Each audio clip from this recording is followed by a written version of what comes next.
How's the stash?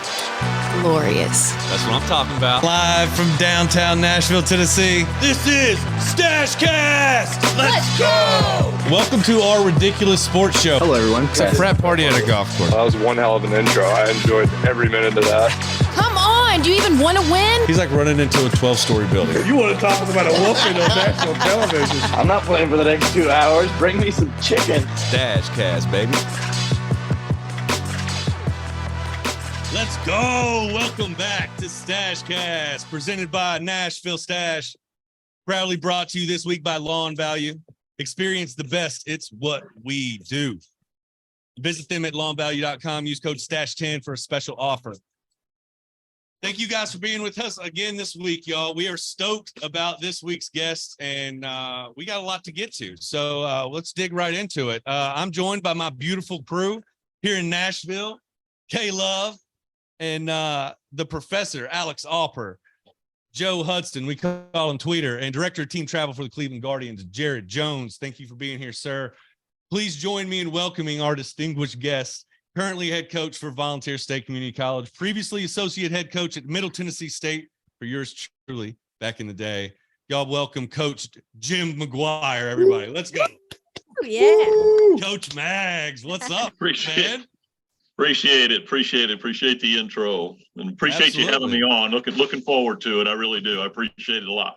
Yeah, man. We've been talking about getting you on for a little while. And you actually, it looks like you had to stick around. You're at a showcase right now. So you posted up in a media room and jumped on. So we're stoked that you're here. We really appreciate it. No, I appreciate it. I'm at Lipscomb University right now, the Tennessee Baseball Coaches Association. It's a big recruiting event that they put on for all the underclassmen in the state. So there's a lot of college coaches here and getting to catch up with a lot of people I haven't seen in a while, but getting to see some prospects and wanted to jump on here. So they gave me access to Allen Arena, and I'm in one of the suites and just hooked up the computer and got it ready to go. So just doing it on the fly. But again, I appreciate you all having me on. Yeah, absolutely. And that stash, if everybody can't see that thing has been glorious for a minute. That's not new. Coach Mags has been rocking that thing for a while. That's not for today. That's not for today, right? Yeah, now you know who you're copying. I've been trying to be like Mags since like 05, y'all. Like it's been a minute. But Same. Coach, Alex, you've been trying to grow one. I would love to see like a full attempt at a mustache. I think that would be. It's about a week right here, you guys. What do you think? We're gonna have to get this. We're gonna have to get the zoom in with the. We're gonna have to get a microscope. Nothing. See some stuff. That's right. Yeah, exactly. I'm interested about this showcase. JJ, you and I talk about this a lot, but we talk about and we've talked about it on previous shows, Coach. We talk about all the things that have changed in the state of baseball, from the recruiting to all of the things into the way the game's played now. But one of the things that we talked about, we had a guest on that played for Vanderbilt, Mason Hickman. And one of the things that was interesting was how early they recruit now. And him talking about being a sophomore in high school and him guys, feeling like he was a little bit behind some guys because he hadn't committed yet. It seemed really early when he said that, but now you're talking about there's all these showcases now for underclassmen. Like, how early are you legitimately starting to look at these kids?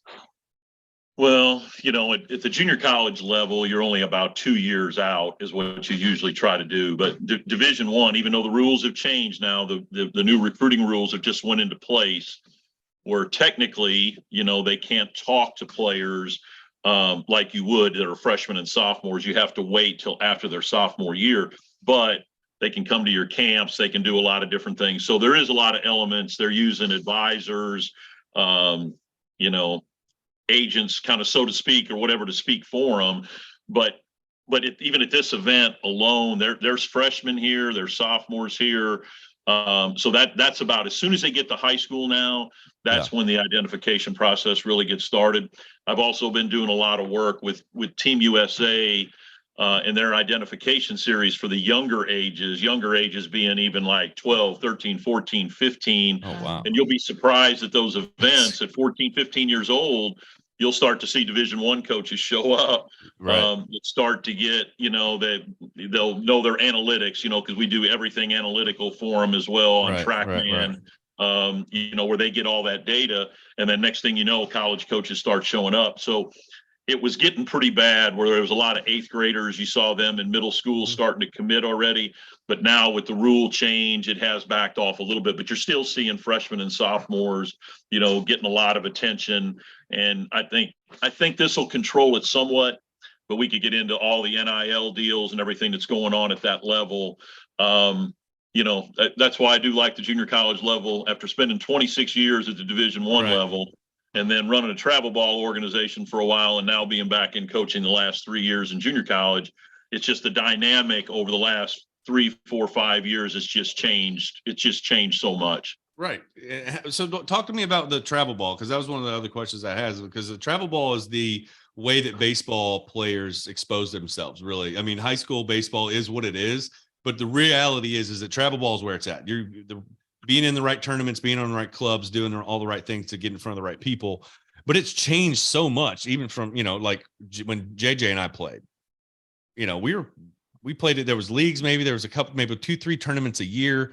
Like there was not really organizations. Like you're talking about the organizations that you coach, like Hit After Hit and stuff like that. They weren't around. They were just kind of starting to be created towards the end of my high school career. And now it seems like if you're not playing for a specific organization that's got a factory of teams at every age group, then you're really, then it's almost like you're wasting your time.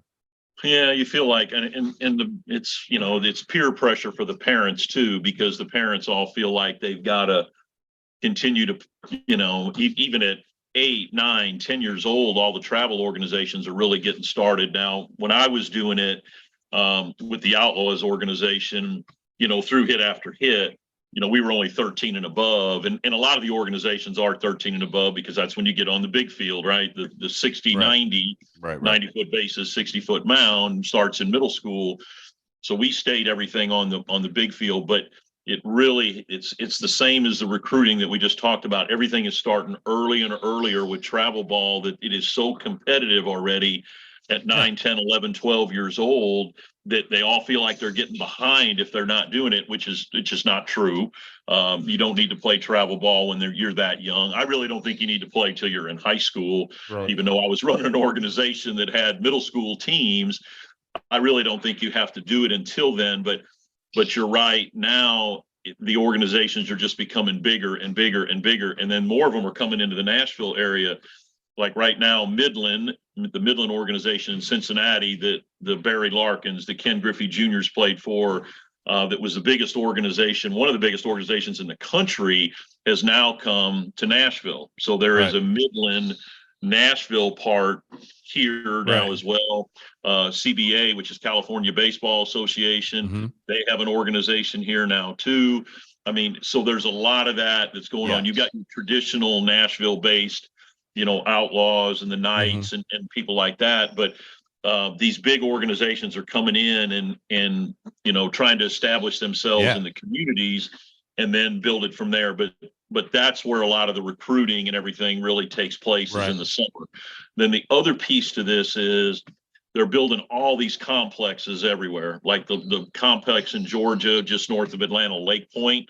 Then there's one now in Millington, and they're all turf fields. So the one in Lake Point has 8 fields, all turf, all at one complex. Wow. 8 games going on at a time, all day. Start at 8 in the morning, go till 10 or 11 o'clock at night. Now they've built one in Millington, in West Tennessee, which used to be the USA training site. Right. They now have 10 fields, turf, and they do the same thing. So Perfect Game, which is a big organization, PBR, another big organization, Prep Baseball Report. They've taken over these complexes and they sponsor the tournaments. And then it's just an unbelievable amount of money that flows through there every weekend. And that's where players want to be, because that's where the coaches go. But if you think about it, right, I can go to Lake Point and there's 8 games. I've got 8 choices every 2.5 hours that I can go watch a game.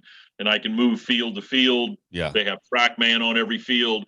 They have the pitcher's velocity. You hear, hey, there's a guy throwing 90 on field 6. You can walk back to field 6 and go watch. And go check him out. I mean, so that's, it makes a lot of sense. It does. I mean, and people are making unbelievable amounts Right. of money. So I think the answer is in that response right there. Alex is always nodding his head, because if you follow the money, you will find the answer to why the things have changed. Because back then it was, old school. There was a couple of guys on a couple of teams that got a little bit of attention, and you'd know if there was a coach there because they would stand out. This radar gun would stand out like a boner at a swim meet. So everybody knew that somebody was there. And, and now it's like, Mike, I talked to a guy I work with, and he's got a kid that's in high school, and he's in the middle of basically being probably the best kid on his team. And they're the team that gets slaughtered at every tournament. And he's like, Dad, I got to get on another team. I've got to be able to raise my game, and I can't do it here. And so now there's all this pressure of like, okay, well, I'm 45 minutes out of maybe Murfreesboro. I've got to try to coordinate my life schedule around trying to get this kid on a team in this, and one of these other organizations, because if I don't, he's going to just fall by the wayside in Manchester, and he's not going to be able to get the coaching and the opportunities that he probably deserves, because he's good and he's getting better year after year. And it's starting to the wind's kind of coming out of his sails a little bit. And so, like you talk about the peer pressure on the parents, like that's a huge deal. Because the reality is that you got to get out of daddy ball and you got to get into something a little more serious if you want to be a little bit more serious. But you got to be the cost is high.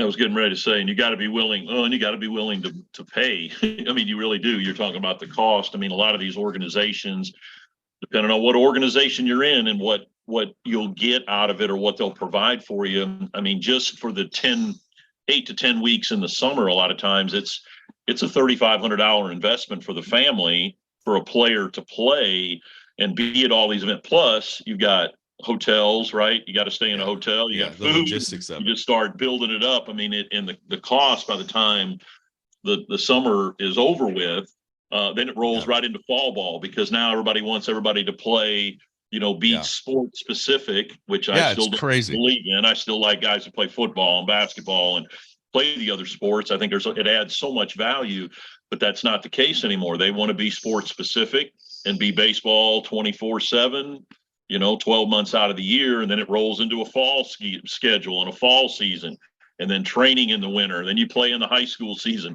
Then it starts all back over again.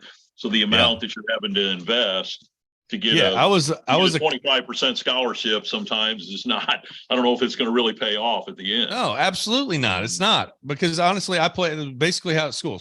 Fall shows up, it's football season. Football season went into basketball season. You go in there and you shoot hoops till a little bit of an overlap with baseball. Then you're on the baseball field till summer, and you played, sometimes you'd play an AAU game, a baseball game, and a flat 7-on-7 football game in the same day. That was because that's just kind of how it fell. And your parents, God bless them, were just running ragged all over town trying to get you to all this stuff. But Chipper Jones, I think, said it best. You learn a different discipline in every sport. And you also learn how to interact with a completely different group of people that makes you socially so much more advanced as somebody who's sports specific, that hangs out with the same. You shrink your world to an extent with this sports specific stuff at 9 and 10, 11 years old. If you want a scholarship, you've got to start focusing on baseball. No. What about the kid that was like the quarterback, the shortstop, and also the point guard? Everybody was like, they talk about these kids like, what's the kid that he was at maybe at Ole Miss, now he's at Central Florida, John Rice Plumlee, the quarterback and the guy who plays baseball. Like, they talk about this like it's an anomaly. And I'm like, dude, everybody that was good that I played with ever played everything. They could whip your ass on the basketball court. They could throw a football 80 yards, and they could go out and they could play baseball too. Tyler Murray. If you put them in the pickleball court, they'll probably wax you there too. You know what I mean? It was just that. But what, Coach, you're kind of old school like me, so obviously I think I know where you stand. But is that where this is going? To sports specific paying off? I really don't think it is. I mean, I think in the end, I still think you're going to see your better athletes, especially at the pro level or at the highest levels you get at. They're going to be multiple sport guys. I mean, I know you can say, internationally, a lot of the players that are coming over, they're very sports specific now. I mean, and I think that's the model that everybody's starting to see, whether it's the players from, Asia, or whether you're starting to talk about Otani or the players from coming over from Korea or whatever. guy that played at MTSU, Tjerk Smeets, who's the head of the whole federation in the Netherlands, talks about the academies that they're starting and how it's all becoming sports specific in those countries.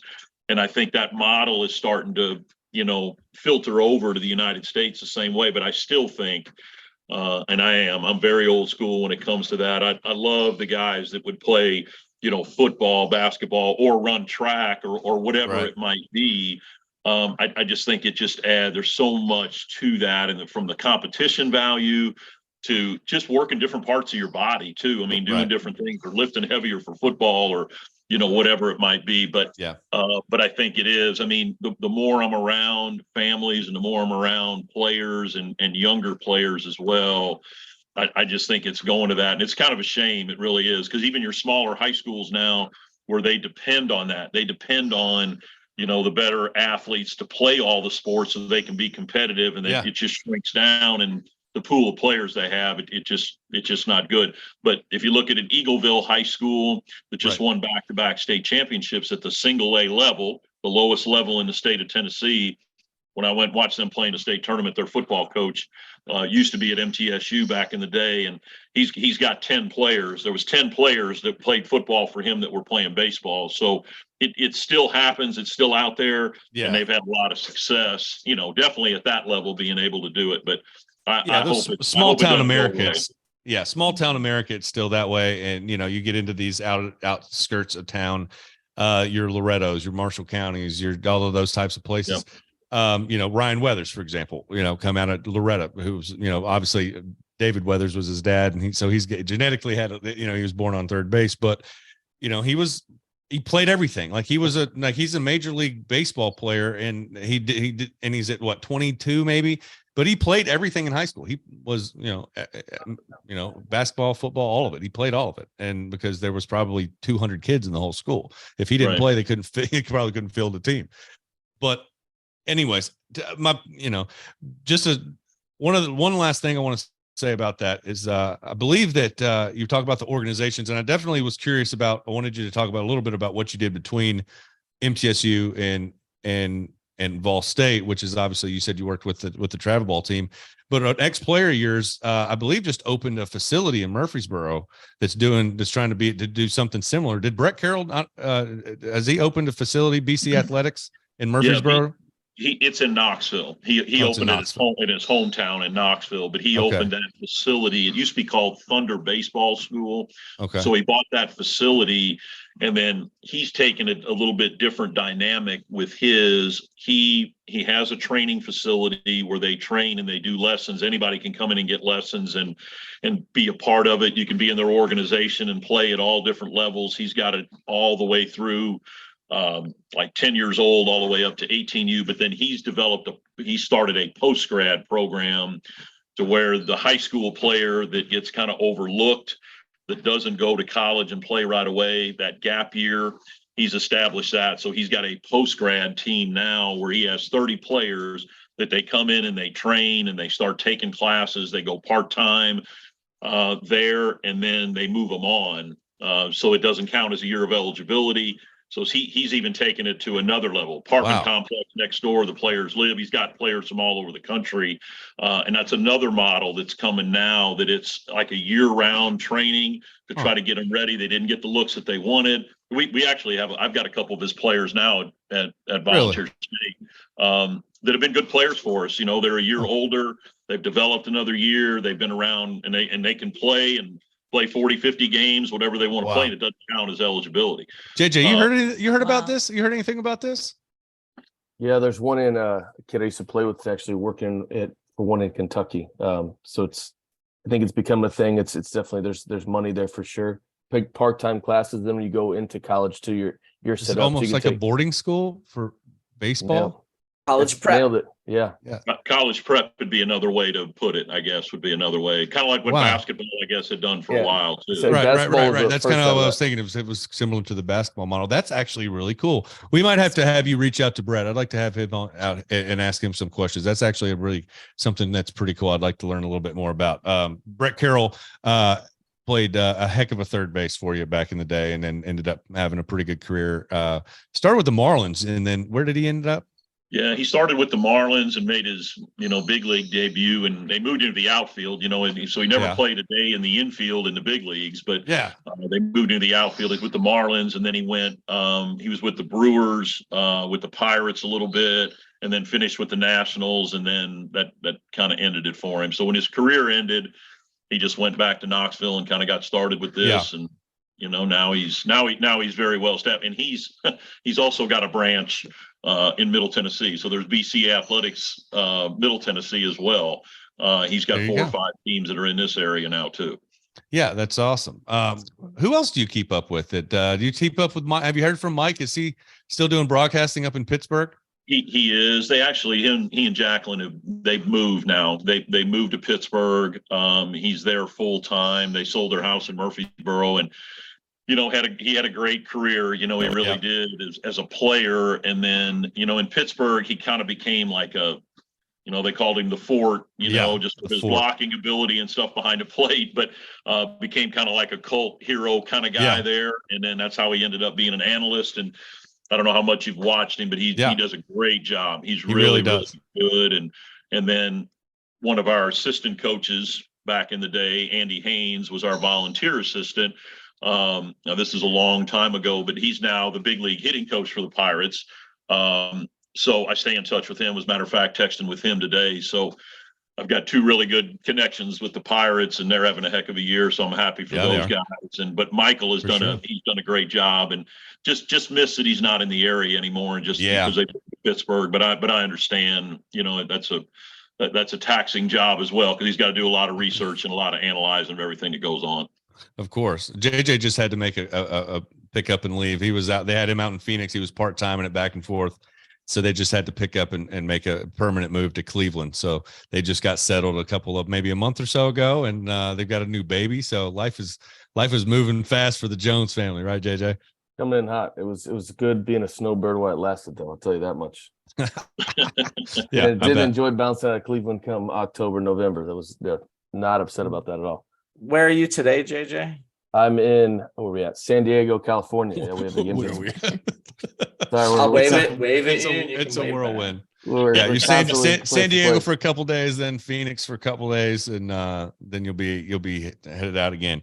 Coach, I had a couple of questions. Obviously, the folks we've been talking about you coming on, and so some of the questions about the good old days kind of came up, and I was curious as to who you still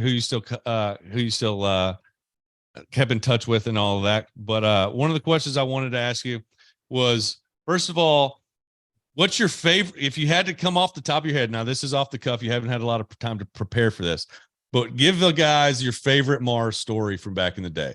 It could be, and I'm giving you writing a blank check. I don't know if I can cash it, but there you go. Well, yeah, I don't know. I mean, it wasn't anything too nothing was just too outrageous. You had to keep an eye on him. Obviously, that was part of the assistant coach. That was kind of my responsibility. Coach Peterson was very old school, very hard nosed, and he dropped the hammer on guys. So I was always kind of the buffer in between, trying to keep them out of trouble. Or if some trouble did happen, I would be in between. But some of my favorite parts, definitely on the field, Louisiana Lafayette. Who is just, I guess, known as Louisiana now, I guess. Yeah. But, why did they lose the Lafayette? Why did they lost the Lafayette part. Now they just want to be called Louisiana or whatever. But the Raging Cajuns, who are back then when Nick was playing, I mean, they were the marquee team in the Sun Belt. They still are. They're still one of the best teams in the Sun Belt. But Nick was the Lafayette killer. I mean, he could dominate them just about every time, and it drove them, I mean, absolutely crazy. I mean, their coaches, they were beating the crap out of everybody. They were winning, went to the World Series, and then we played them the year before. So Nick would just always be the guy. But Nick was never afraid to poke the bear all the time, no matter what. I mean, shocker. It didn't make any difference. I mean, there was always, now everybody talks smack now, but back then, nobody would. I mean, that was just unheard of. And Coach was never real big on it or whatever, but that was kind of in his, and all the fans. And if you ever been there to Raging Cajun country, I mean, it's a mini LSU, I guess is the best way to put it. Yeah. I mean, they're tailgating, they're cooking, they're doing the Yeah. whole thing, and they're tough. I mean, the fans are really, really rough. But whether it was their fans at home or whether it was on the road, and it was at least 3 times in a row that they could not touch him. I mean, they could not. And Nick would just keep feeding it and going. They'd be barking, him would be going back and forth. And finally, we get to the conference tournament, and we're at Western Kentucky. And of course, whatever it is, game 2 or 3 or whatever that we draw, and we draw Lafayette. So, I mean, there's no doubt, who we're going to throw, because, I mean, we're in their head now, and he's in their head to begin with. And we're like in the 2nd or 3rd inning, and he's punching out guys or getting guys out and starting to get it going or whatever. And their first base coach, everybody, they are losing it. They're screaming at it. You're not that good, Mars. You're not that. I mean, they are just lighting him up, trying to light him up the whole time. You're not that good. I mean, and it's just going back and forth and back and forth and back and forth. And sure enough, before it's over with, we win that game, and we end up playing Troy in the championship, and then later get beat, before it's over with. But just all the competitive stuff that would go on with him, but he was not afraid to, but he could, I mean, I'm not saying that he didn't get, knocked around every once in a while, but it definitely wasn't by the Cajuns. But that's always one of my favorite things of how he dominated. I could go talk to Anthony Babineau now, who's still the assistant at Louisiana Lafayette, and he would know immediately what I was talking about or what happened. From all the rest of it. My dad and my uncle almost got into a fight in the stands at the game in Western Kentucky, right? Well, I wouldn't be surprised. So it was like it was 3rd, 4th inning, whatever. I punched they had that big lefty that was from like I don't know. He had a Dutch name, something Dutch, some sort of Von something. And I K'd him up with a changeup that about snapped his Achilles. And I told him to sit his bitch ass down in the dugout for about the third time in 3 weeks. And he starts looking at me, and somebody in the stand says something basically to me. And my uncle, who's not shy, turns around and basically is like, well, that's my uncle, or that's my nephew, like, and then he says, well, what are you going to do about it? Then my dad, who's bigger than him, stands up and he's like, well, that's my son. And all of a sudden that guy sat down real fast. He was like, okay, my bad. But no, that was so McClaury was always the one that was trying to keep me. And I was like, listen, I'm not like off the rails. I just kind of get jacked up. And if I'm staying, I get it up here and I keep it there and I just stay there. Like, just leave me alone. Like, don't try to rein me in. Like, I'm not angry and I'm not like, I'm still under control, even though it seems like I'm not. And McClaury would be like, he'd be like tossing me. He'd be like, why are you so like upset about, like, what are you so angry about right now? This is a fun game, Mars. I was like, I just don't even like those guys over there right now. I was like, I see them over there, like swinging their bats, and I just want to fucking hit them all. I want to hit everybody in the face. I want to go over there and break every one of them. Like, I just can't stand it.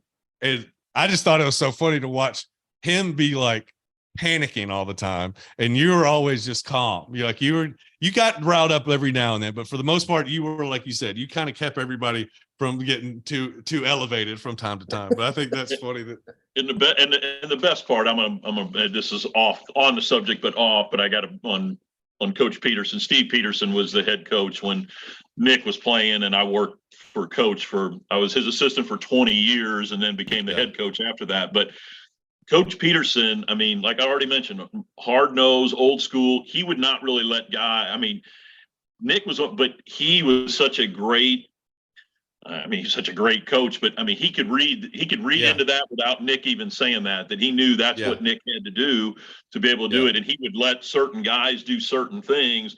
But like he's saying, Mike was the pitching coach, and he wasn't into that part of it at all. But Coach could identify guys like that right away, and just like, hey, that's what motivates him. That's what it's going to go, and that's going to make him better. Then we're going to let him do it. And then that was part of the success, I think, and it's a good part of the story too. Yeah, I love that. Well, I just want to say, so the amount of times we watch, baseball, especially college baseball and everything going on right now. And he always says when we're watching, and he's like, I'm not afraid. He's like, I'll poke the bear. I poke the bear.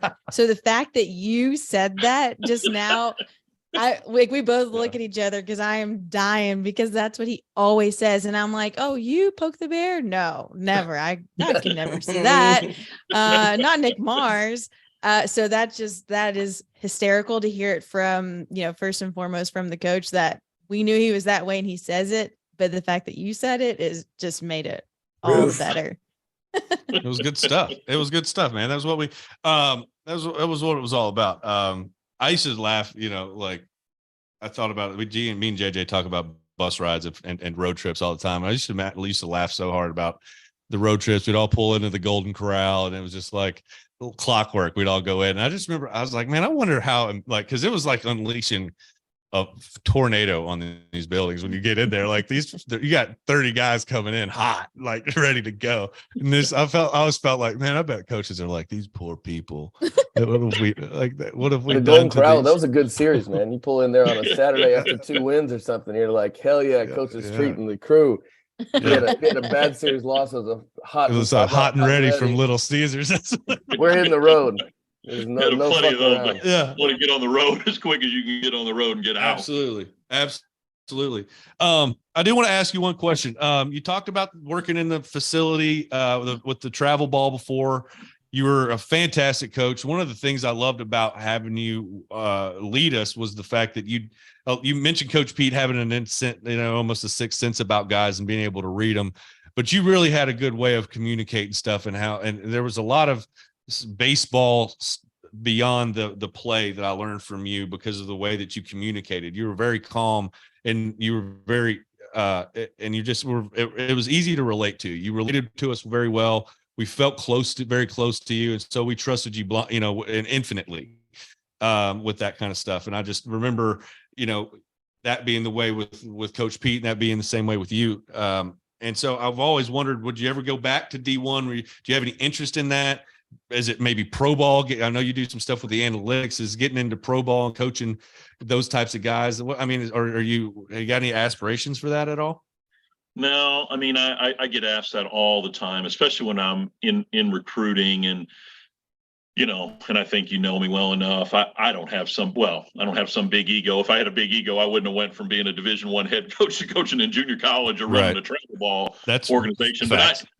But I truly, I've done all that, and I appreciate you saying that because that's the reason I've always been around the game. It's been people always ask me that, why do you coach or whatever, but it's always been for me. This may sound different, but it's always been about I coach because I like the relationship with the player, through the recruiting process, through the development part of it, to watching them move on, to seeing them grow up, and get married and families and all that part of it. That's why I've always coached. If you'd ask Coach Peterson that, why do you coach? He would say, because I love to win. That was it. That was the bottom line. Yeah. Snake and like I want to to win. I love to win. Don't get me wrong. I'm a terrible loser, but my whole thing is I want to be able to help develop guys to go. I don't really want to go back to the Division I level where you've got to cut guys, or you start to develop a guy and he leaves and jumps in the portal and goes somewhere else. And the loyalty is gone. I obviously 26 years at one place. I felt like I was a pretty loyal person, and until they let me go. I'm not bitter. Yeah, I'm still a little bit bitter. But, what the hell? All right. I don't want to cut you. I don't want to cut you. The loyalty thing, no, I'm being, but I am being serious a little bit. So loyalty's always been a big thing to me. And then the development part of it. The only thing hard about junior college is you only have that 2-year window. You don't have that 4 or 5 years where you can really watch a guy develop and spend time with him. And, so that's the only probably negative. But everybody asks me all the time, I know why you took the volunteer state job is because it got you back on the field again. You're going to jump right back into Division I. And it's really not my thing. I do like the junior college level because it's a little more of the this really sounds old school, kind of the purity of the game is still there. It's not real analytical based. It's not, because not everybody can afford all the analytics side of it that you can get. We can't all get TrackMan and Hit Tracks and Rapsodo and everything that's available. We just can't afford all that. And then there's not as much transfer. There's no NLI deals. and it's a great level of baseball right now. It really is, because the transfers are moving down, and we're getting a lot of them as well at our level. But so right now I'm happy where I'm at. I'm glad to be back on the field. I enjoy what I do. I like to, the travel ball and the organizations, all that kind of stuff, it gets such a bad rap. It really does. If you do it right and run it right, and you really try to invest in the kids and the families. I mean, I've spent countless hours, meeting with players and families and trying to help them move on to schools and put them on the right recruiting path. And, Mason Landers is playing at Belmont, and Blaze Bell is playing at UT Martin. And I'm not saying they're high profile guys, but, just helping them through some of that was, just as special to me as it was, working with you guys and doing things as well. But for sure, that's a long-winded answer, but that's why I think I'm happy and want to kind of end up. I've looked into the pro ball side a little bit. Pro ball anymore, they're not really hiring guys like me. They're hiring the young analytic guys. You're a little seasoned for the pro ball, for the program. They knock think. it out. That's discrimination. The old JJ, I'm coming at you. That's discrimination. He said the young analytics guy. I'm definitely not an analytics guy. I don't know much young anymore either, but yeah. No, that's a good point. I think the business of the game in D1 at certain levels has soured it to a point. It's definitely not like it was when I played.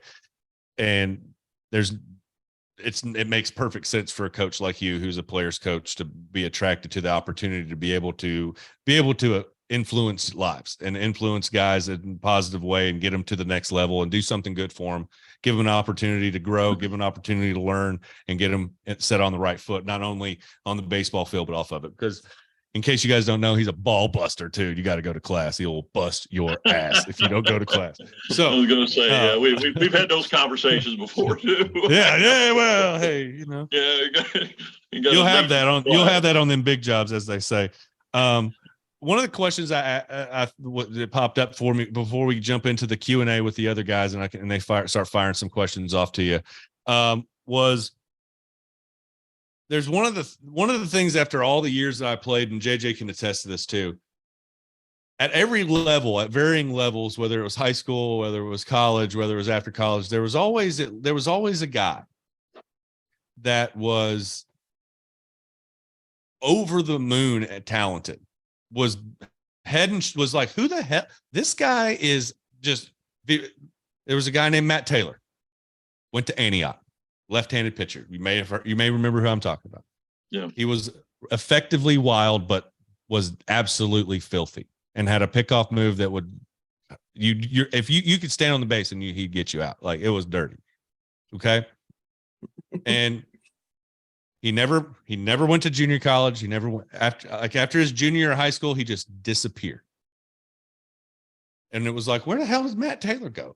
Like, where did he end up? Like, he was probably the best pitcher that I hit against until I got to like my senior year, and he just disappeared. So is there anybody that you coached? I mean, obviously there is, but who's the best guy that kind of just disappeared? And I've got it written. I've got a name written down that's my guess. Minus 150 that you pick. But I'm curious who's the best guy that just totally just disappeared on you? Well, I mean, and it could have been an injury, it could have been life, it could have been, no I mean, there's and you won't know, because you're probably going to go a little more older with the name that you got, and I've got to go one that was a little. When I was the head coach, a player named Dathan Pruitt, that was from Spring Hill High School. When he was getting ready to come out of high school, he was, I mean, they use the scouting terms, right? Poor man this, he's a poor man Mookie Betts. I mean, he was that type of athlete, infielder, outfielder, tremendous athlete, talented, and came in high expectations. Scouts were all over him. They didn't end up drafting him, and we got him as a freshman. And I thought that this guy's going to play in the big leagues. I mean, I thought he had that type of talent because he could do so many things. And he was about as close to a 5-tool guy coming out of high school that we had ever gotten, that hadn't been drafted before. And, wouldn't go to class, just, relied totally on his talent, suspended him a bunch of different times, just kept trying to beat on him and love on him and do tough love and everything I could think of to try to get it through. And then some of the off the field stuff started catching up to him. The alcohol, then some drug issues, drug tests. I mean, just could not keep him on track. And then finally, by the end of the year, I couldn't keep him anymore. So he kind of disappeared, reappeared in junior college for a while, played for a semester, got arrested shortly after that. And then all of a sudden we're playing the conference tournament this year, and we're at home. We're hosting it in Gallatin at Volunteer State. And we had already gotten done playing. So I was helping get the field ready, and I go down the side, and there's a guy sitting in the stands, beard, light skin, black eye. I'm not paying any attention. And I see a bunch of people talking to him, and all of a sudden he waves to me or whatever. And I'm thinking, I have no clue, any idea. So finally we're walking through, and I come around and I said, "Hey, who's the guy sitting up in the stands?" He goes, "You don't know who that is, do you?" And I said, "No." He said, "That's Dathan Pruitt." I said, "You got to be kidding me." And then he come down out of the stands. It's the first time I'd seen him in probably 6 or 7 years. Think he's on the right path now, but I mean, probably the biggest waste of talent that I had ever seen. He kind of just threw it all away, and hopefully he's on the right track. He seems to be now, but that's one of my most disappointing stories on a guy. Yeah, that is. I'm sure sad. you got somebody you're going to trump me with, though. No, I don't know about that. That one's. I'll say that guy got way more chances than this guy, because this guy dealt with the rattlesnake, and and Mr. Pruitt dealt with you. BJ Church is the name I wrote down.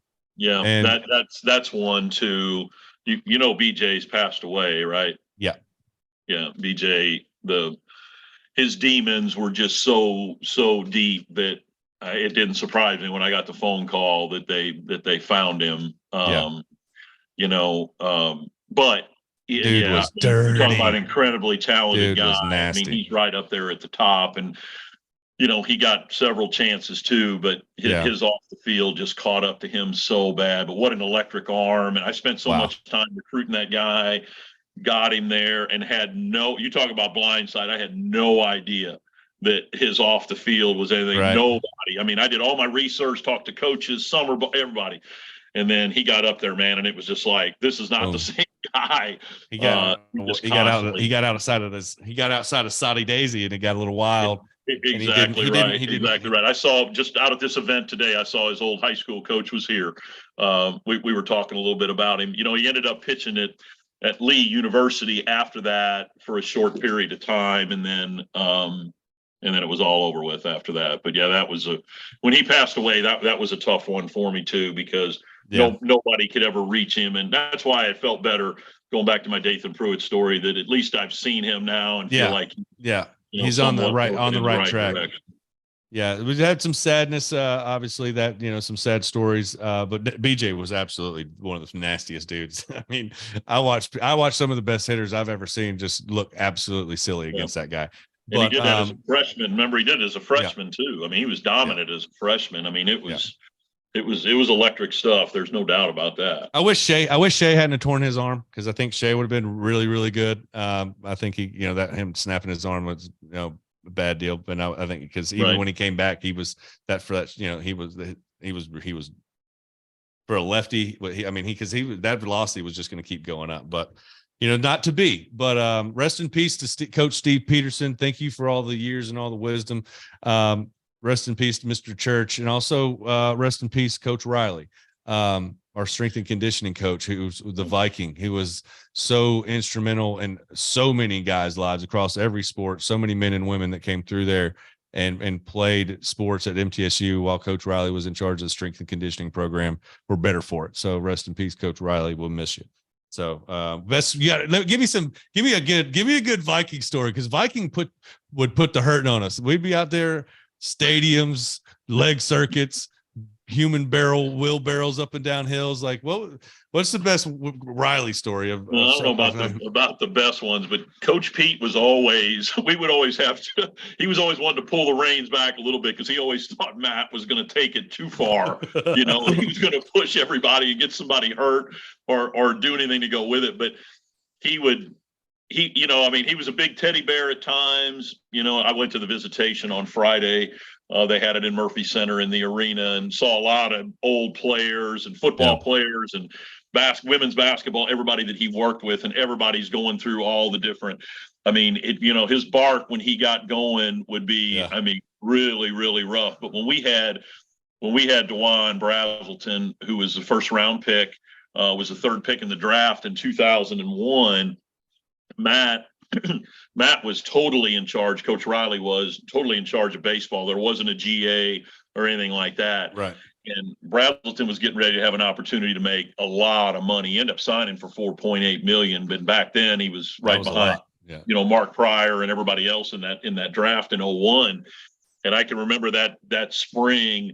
He was, grinding on Brazelton and trying to get him going, and coach was backing off, and and DeJuan was trying to feed into it or whatever. And Riley just kept pushing him, and they were doing, cleans and clean and jerks or whatever. And Brazelton's legs were so fragile or whatever. And Riley screaming at him and going, and he finally gets the weight up and he gets it and drops it down, and Riley celebrating with him or whatever. And as soon as they walk around, one of the girl volleyball players walks around, picks up the same amount of weight, throws it up. And then Riley's like, "Well, I guess we got to start somewhere." You got to start somewhere, right? Dude. It wasn't quite, but he was another one, man. He could motivate guys and girls. He did all the female sports back then too.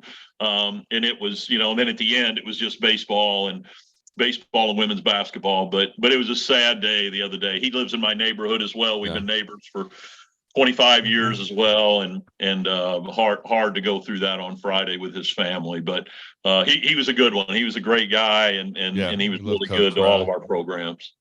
Yeah, we love Coach Riley. Hell of a nickname too, by the way. He was just big, big bald. You saw the picture I sent out. Big dude, man. Big, huge, bald guy. He looked had like a nicknames for everybody. He had nicknames. I wouldn't even know who he was talking about half the time. Yeah.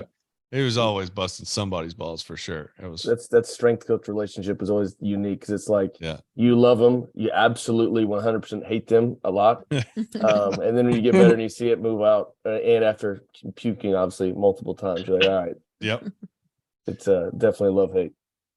Yeah, the day we did leg circuits, we did about 6 leg circuits, and anybody's ever done them, they're 20 squats, 20 lunges, alternating lunges, 20 power step ups, and 10 squat jumps as hard as you can go with form, right? And then you get about a minute break, and then you go again, and then you get while the other guy goes, and then you get about a minute break, and you go again.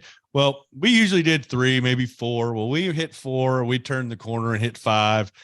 Then after you've gone into that black oblivion and you don't know where the end is, after we went one more than normal, and I was like, we're doing this forever. We're going to die here. We're never going to leave. We did another one. And then he's like, all right, out on the field. And I'm like, okay, we're going to run gassers. We're going to do something. He's like, nah, go. He puts us in the stands, and we start in the stadium. Yeah. We start going up and down the stadium and up and down. And then by the time I get done, I went out the corner gate of the football stadium back towards the baseball clubhouse, and my legs are just shaking. And then I'm just like, people, like half the guys are in way better shape than me, and they run back in. They're like getting their little protein drinks, like all the little Heinz and Coach Bugs. They're just running in there, and they're like, yeah, we'll get our drinks. They're just got energy for days. They're like, I don't know, poodles or chihuahuas or something. They just got too much energy. And I'm about to die. I'm like, and all I can think is get back to the clubhouse. Get back to the clubhouse. I sit a chair in front of the shower and just sat my ass down and under the shower. And I was just like, oh. And I was just trying to gather myself. I get dressed, hit the door to the parking lot. As soon as I open the door, I just blast off into the shrubbery right outside I think it was McSweeney or Warren comes by and just pats me on the back and be like, attaboy, Mars. They just keep on walking. And I was like, I felt like death for a day and a half. I remember the first picture day that we had. We were doing some upward. We were doing human wheelbarrow uphill with a bunch of other stuff like outside the mirror. And I hadn't done shit all winter. Imagine that. And so big mistake. My arms were so sore that I couldn't bend them. Like I couldn't move my arms. Like I was so sore. So I'm trying to button my shirt to put a tie on. I couldn't do it. My dad brought me my suit and he had to put my tie on and like button my stuff up. I'm like trying to eat. I had to like get the fork and like, I couldn't get it. It was bad. It was bad. I'll never forget that. Like I'll never, ever until the day that I die, I'll never forget his face because of the misery that he put me through. But at any rate, let's switch it over real quick. I want to do Q&A with with everyone.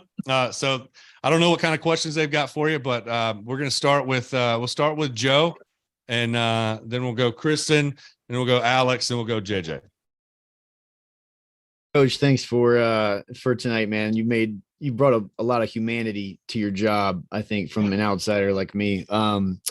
I do have kind of a question actually from the conversation that's come up tonight regarding, the amount of emphasis there is on these programs and whatnot that are out there that are trying to grow these players up. I have a very good friend for like 20 years. He started up this team called the Canes Baseball. And it's, his name is Jeff Petty. He's a great guy. This has been his dream forever. And I think that their ball club has produced like well over 300 draft picks, but only like 45 probably have made it to the actual major leagues. And I was kind of curious, what your thoughts are on the whole sort of the programs that get people up there. And there's so many draft picks that never even see the field, and I just find that to be kind of an interesting, like, difference in that sport based on other sports. Most people that get drafted in other sports, they get a chance to play. I'm just kind of curious on your thoughts on that, because I'd never really thought about that ratio that doesn't really make the cut. It's tough. I mean, there's obviously more that don't make it than do make it. And I think now, especially since they've reduced the rounds in the draft and stuff like that, it's a little different approach now than what it used to be. And I'm glad you brought up the Canes too. And Jeff, if I could ever model an organization of how to do it, I mean, I could never get ours built like that, but I follow him on Twitter and always tried to model a lot of things that he does, that he's been doing, because he's been about development and getting guys, not just doing it for the money. So I've always respected what he's done, but you're 100% right. And then if you dial this back a few years, and it may even been, Nick, when you were playing, but I mean, there was a time where the draft was 100 rounds. I mean, you could literally be drafted. Jason Maxwell, who's the coach at Ensworth High School, when he was a junior my first year at MTSU, he was drafted in the 74th round by the Cubs, 74th round, and made it.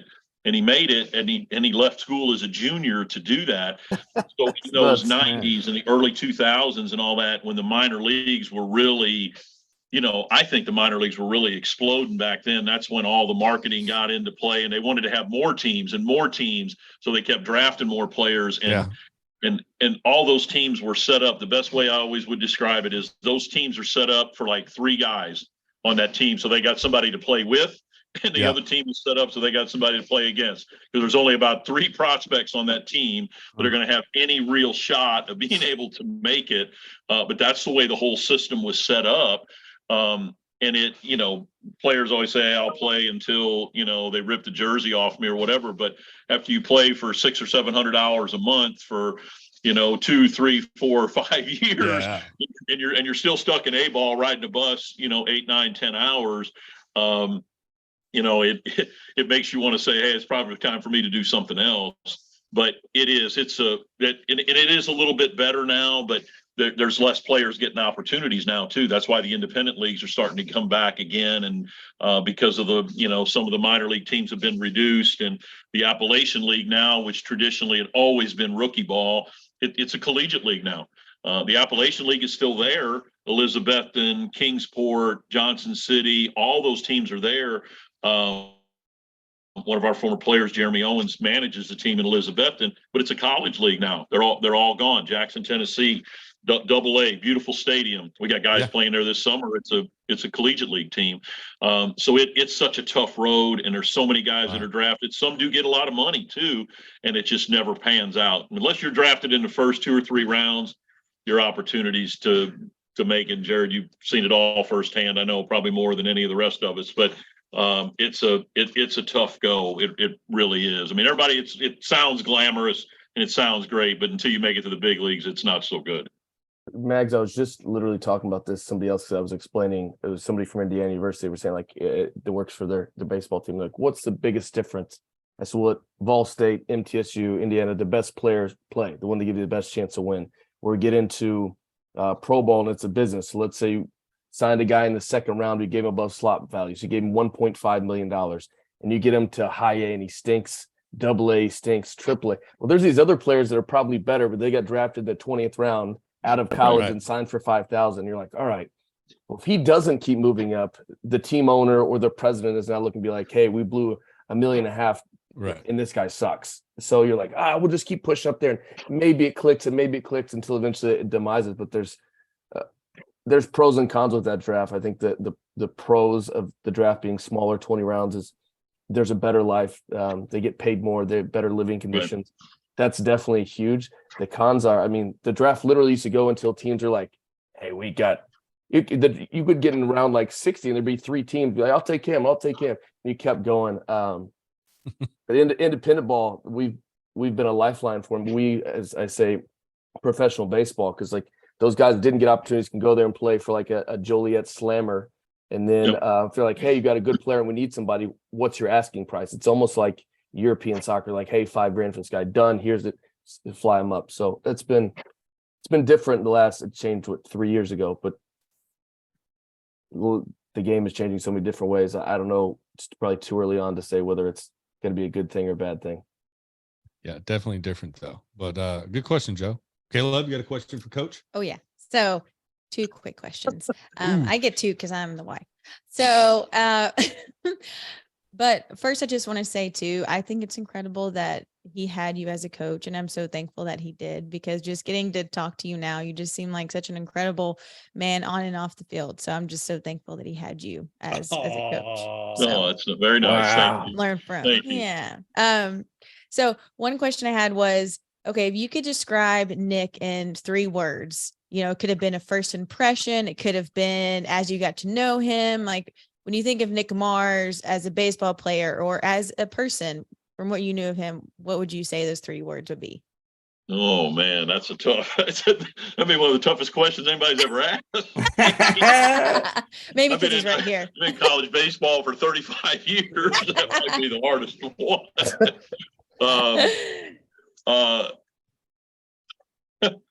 I'll say the first one, probably not the most flat. When Nick, I didn't know a whole lot about Nick when he was getting ready to transfer. Everybody knows Nick transferred, right? Yeah. That he was at North Alabama, right? And then going to transfer and come back or whatever. And back then was Division II, right? Yeah, they were Division II or Division I now. But anyway, so the first impression, first seeing him was, this guy's not a very good athlete. I can tell you that. Yes. That was my first. No offense. Hey, I've been sneaking up on people for a while. That was first impression. But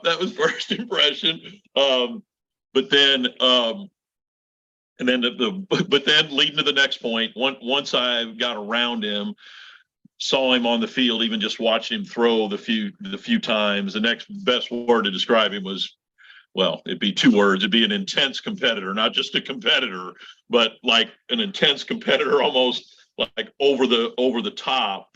And again, and the reason I'm saying that is, and again, I'm not trying to be negative. I mean, did he have the 95-mile-an-hour fastball and blessed with all the, the analytic stuff that everybody wants now? No, but he got the most out of everything that he did by just the level of competition he could get himself to, and how much he wanted to win and how much he wanted to battle. And you could see that right away. So it went from being, I ain't gonna lie, I don't know if this guy's gonna be any good. Yeah. to this guy is gonna be one of our better, one of our better players. So first impression was non-athlete. Second line would be intense competitor is where I saw him there. And then the third and probably one of the best compliments I always want to give to a player if it's true, and with him it is, he was just incredible teammate. I mean, just an incredible teammate person. He was all about what we were trying to do, bought into everything. And I would always, the reason I always felt like we had success, that Coach Peterson and I had success, was I felt like I knew kind of what he wanted in the shape of the program and what he wanted it to look like and the type of guys and people that he wanted to coach. And I think that's why we had such a good relationship. We didn't always agree on everything. I'm not saying that, but the best, that's probably the third piece to this would be, he was just a great teammate, was about Coach and I and the program and picking up his teammates and being part of what we were going to do. And I'll always appreciate that part from you, Nick. I really do. Cause it was at a time where we were kind of we had transitioned. We were in the Ohio Valley Conference, had went into the Sun Belt, which was a much higher level league. And we were having to try to sustain. And I mean, there's some great guys on that team, and you mentioned a lot of them. I talked to Adam Warren all the time, and McSweeney, and some of those weren't always great contributors either. McSweeney wasn't, but we were able to do a lot of things as a team, and you were a big part of that, and I'm much appreciated of that. Oh, I appreciate that, Coach. Yeah, I got a little. I had a summer job and I had a little fun. I got fat. Is what happened. These coaches being what was nice. that playing weight? What was that playing weight? I was rolling it. I rolled into probably a solid 250. I would say it's probably I rolled in that first fall. I whittled her down to a tolerable. So that Coach. I like that's how Coach says. He would show up. Not an athlete. He's like, this is not an athlete. Considering I was, all everything in every sport in high school, and then I got to college and I drank a little bit too much, and we had a conversation with a girl who's 16 years old, who's probably one of the best amateur golfers in the country. And one of the things I talked to her about was one of the things about being that I admittedly didn't take all of the things I should have taken seriously, as far as some of the taking care of your body, putting yourself in the right position, getting enough sleep, doing some of those things. I didn't take them as seriously as I should have. And like you said, some of the ceilings were lowered for me because of that. That's just the way that was. But because I was able to get to a different level of psycho on the mound, I was able to still get the job done. So sometimes your big old baseball brain can help. But did you have another question? The other question, just really quick. So when you talked about getting analytics now, like you're able to get so much, and especially with technology nowadays, with analytics being pulled in and so fast. How was it back in the day with Nick and being able to get analytics and things like that? Because technology was it just the the radar gun? Like how has that changed of getting analytics from guys back then to now? Yeah, there really wasn't much. I mean, it was the radar gun was basically it, and then it was what you saw with your eyes, and I'm not gonna lie, I missed that part of it a little bit because it's not always. I do try to stress to players, it's not always about analytics. It's not. I mean, not at the college level. It's not. I get at the pro level it is, because it's an indicator of what what you're going to be able to do and not be able to do, but. For us, it was more, the type of player, type of person, type of work ethic. I mean, a lot of that factored in a whole lot more than just straight, again, no offense on the non-athletic thought process at the beginning, but it wasn't always about that part of it.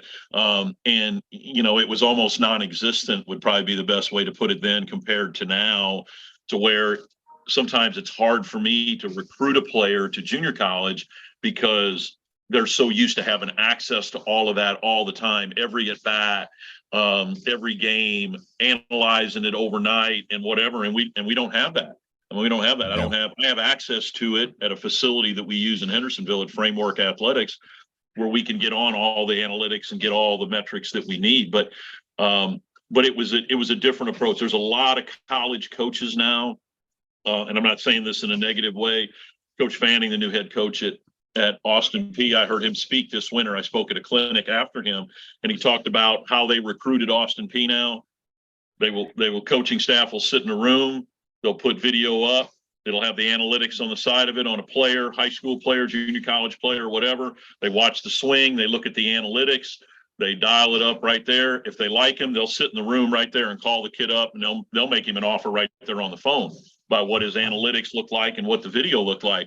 Whereas I think we're missing, I understand that. I appreciate it, but I still think what you see with your eyes and communication and all that, I think but that's why you see so many players transfer and everything. Guys end up at different places, but it was different back then for sure. Yeah. Well, college is different. There's a lot more to it. You got to be a good teammate. You got to be a good person. You got to go to class. You got to be responsible for some other stuff other than just being a baseball player. So what you saw in this swing and his analytics told you that he could swing a baseball bat, but you don't know if he's a piece of shit or not. You don't know if you don't know what kind of a personality does he have? Does he make good eye contact? Does he have a limpy, weak handshake? There's all these different types of things. Like, what kind of man is he? What kind of set of taters is he rocking with? Does he show up and does he show out, or does he just pout if it's not going his way? Like, is he a winner or is he a quitter? Like, you don't know. You just looked at a picture of his swing. All right, Alex, you got a question for Coach? Of course. I've got like 300 questions, but I'm trying to figure out which one I want to ask here. I also have multiple questions, but I'm not married to Nick that I know of anyway. I'm going to have a child someday, and good God, I want this kid to play baseball. Like, do I put a baseball bat in his hand or her hand, like, as early? Like, when do I start the process to get him or her a scholarship? Because it'll be my girlfriend. It'll be her athletic ability and hopefully my just street smarts or something or other. Because I'm not going to be very. Your intellect, your baseball's IQ. Yeah. He'll come up with good taglines for the Mariners and Angels and such. Yeah. He'll be real funny.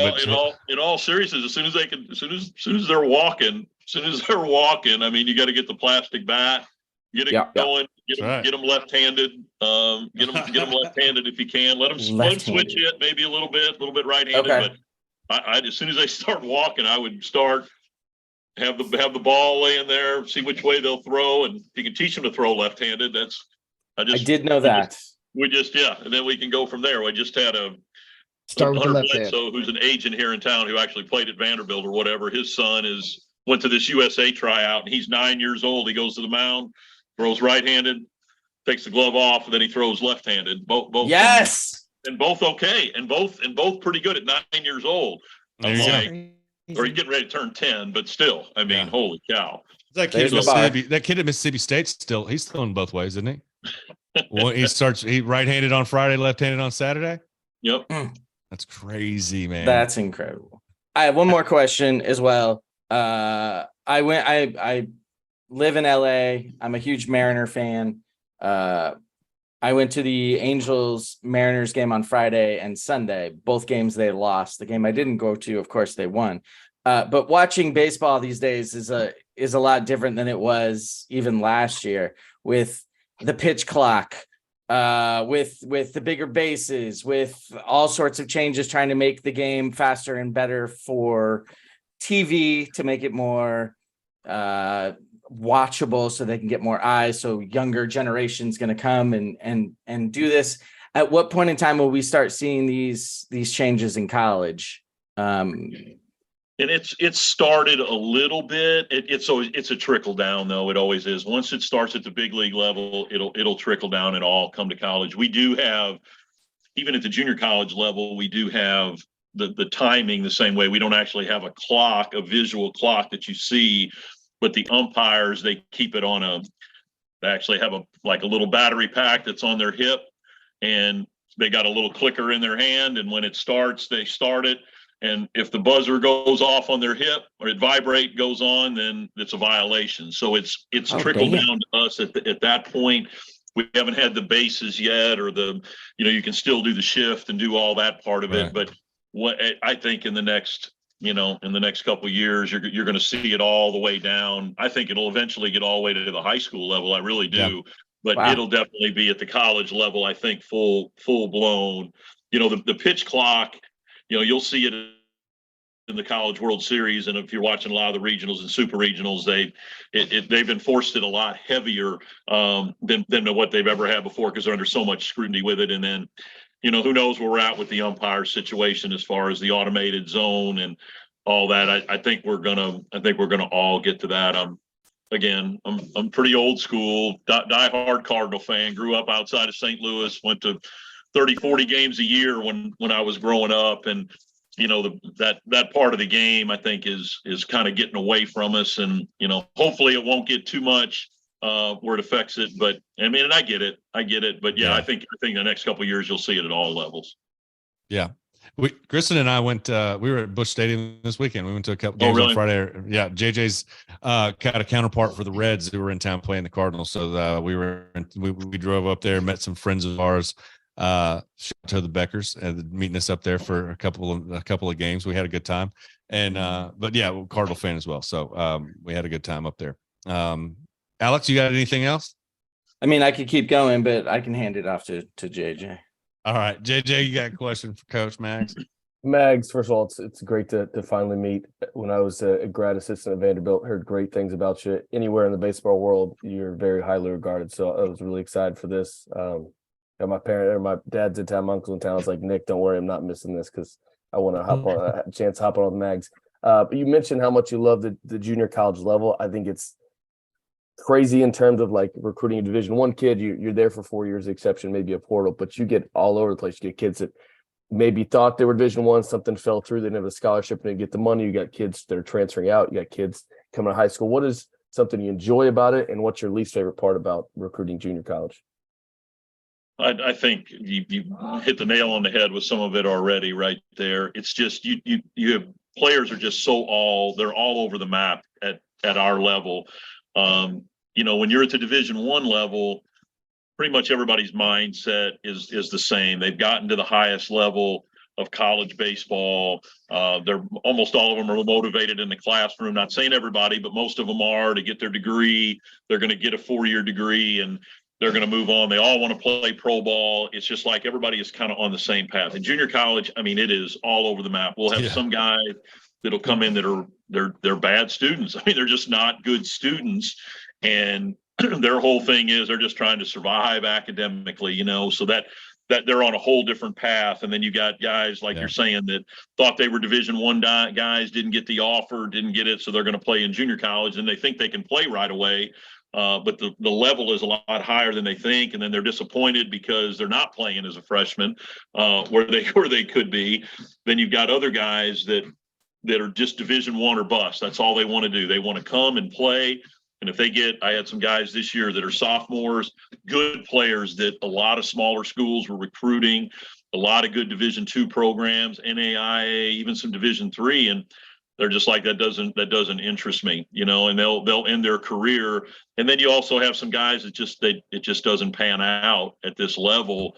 And they're here for a year and just decide baseball is not their thing anymore, and they don't know where they're going or what avenue to take next. And I was fortunate. It may not at the beginning, didn't know what I was really getting into, but I had Coach Mike Vrabel's son, Carter, who had bounced around and went to a junior college in Illinois, and it didn't work out. And then you got the pressure of being the Titans head coach's son, and you got all that dynamic going on, and had him for the last 2 years, and just that whole dynamic of what somebody like, let's face it, Coach Vrabel in this town is like, might as well be the mayor or or the president of the United States. That's how high regard everybody holds him. So his kids are under such a microscope, and to experience that with him the last 2 years, to what's that's like too for somebody like that, and then watch him develop as a player. And fortunately we got him back on track with everything that he was doing. He's going to Tennessee Tech now and going to get a Division I opportunity. And so there's just things like that you don't usually get at the Division I level. that make it harder at times, but it can be, even our catcher who was a pretty good player for us decided not to play anymore after this, but he's going to go on to school and he's going to be a pilot and he's got a plan of what he's going to do. So it's still, it's still gratifying with what goes on, but it's just different. And then there's just so many moving parts with the transfers, and we're getting Division I transfers too. We're getting transfers from other junior colleges because we all know, right? You're not happy at school A, you're going somewhere else, and, sure. and I'm unfortunately, fortunately for me, unfortunately for others, I mean, I only had one player not come back after this year, but, getting some guys from other programs, it's kind of a crazy dynamic. And then, you don't have the support staff, so I'm having to do a lot of this stuff on my own. But that's okay too. I enjoy doing it. And like I said, I've really enjoyed being at this level. It's just different, but been a lot of fun as well. Yeah. That's great. Well, I'm glad to hear that you're doing so good. I'm glad to hear that you're in a place where you're able to do the things that are important to you. I think that's the most important thing, is that these players are getting opportunity to play for you, because they, like I said, whether or not their path is on or off the field, finding that path for them and helping them define it and getting them in a new spot, and knowing that whether it's going to be in a field or a trade, or whether it's in a new opportunity, I think that all that stuff's great. So, guys, I really appreciate great questions for Coach. Coach, I appreciate you so much for coming on. We'll definitely have you back, maybe back in the fall after we take a little closer look at the Vol State baseball team and see what kind of guys you got coming in and what kind of season we're going to have. But always, don't be a stranger. Stay in touch, and we look forward to chatting with you again. I appreciate it. I've enjoyed it. I've enjoyed it a lot. And anytime. I love talking, going through it. Like talking about former players. And Nick, I appreciate you very much. Felt like it was a blast. Porch with you guys this entire time. Like we were just hanging out, and y'all. I know, this is awesome. Yeah, well, I think we could probably start thinking about that. I'm sure everybody's loving us going down memory lane on everything. Absolutely, that was very cool. We could go spend a lot of time on memory lane telling stories. But we need to do memory lane and meet up with Adam Warren, because he's at Yeehaw, right? He's like one of their managing partners or whatever. We need to have a session at Yeehaw, and we can catch up with everybody there. All right, let's do it. Let's try to set it up. We can see if we can get Mike and some other folks to zoom in or something like that, and that'd be awesome. And hang out. We can all catch up. That'll be a blast. But everybody, I really appreciate you joining us. This has been a great opportunity for us to catch up. But I appreciate you hanging with us. And until next time, you guys be well, be good. We love you big. StacheCast out. I've been on some other shit, just lost my fucking brother shit. Now I think it's time to beat myself back to the mothership. J-Rock is my co-pilot, that's the one that I hover with. Love the way we stubborn, like we rule our own government. We come through so thunderous, like everybody else is under us. I might go like a Chevy when the going gets heavy, but you know I ain't really on the up and up.